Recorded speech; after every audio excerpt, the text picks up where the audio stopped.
Hi అండి. చూసారండి భోజనానికి ముందండి.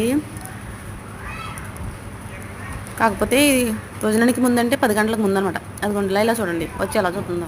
నా వాయిస్ వినపడితే చాలు ఇంకెక్కడ లేని పరిగెత్తు. లైలా మజ్ను మాత్రం కలిసి తింటున్నారు ఉదయం 10 గంటలకి. అంటే అవన్నీ రెడీగా ఉన్నాయి. కాకపోతే నేను ఏం చేశానంటే పిల్లల కోసమని కలిపాను. ఈ లోపల ఇలా వచ్చేసిందనమాట. అందుకోసమని వాళ్ళిద్దరికి. ఇది మధ్యాహ్నం నేను ప్రేయర్కి వెళ్ళి వచ్చేసరికి రెడీగా ఉన్నాయి. సరే కదా అని పిల్లలకి పెట్టాను. ఈ లోపల ఇలా కూడా వచ్చింది. మజ్ను కూడా వచ్చాడు. ఇంకా మొత్తం అన్నీ జాయిన్ అయిపోయినాయి అనమాట. ఇవి కొట్టేసుకుంటున్నాయండి మధ్యలో. కొట్టుకుంటున్నాయి కదా అని విడివిడిగా పెట్టాను. అయినా కొట్టుకుంటున్నాయి. ఇదిగోండి లైలా. పిల్లలను వదిలేసి గాలికి తిరుగుతూ ఉంటుంది ఇది.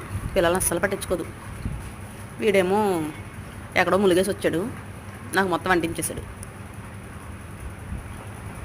ముందు ప్రేమ అంతా కురిపించేసి అప్పుడు తిన్నాడు అనమాట.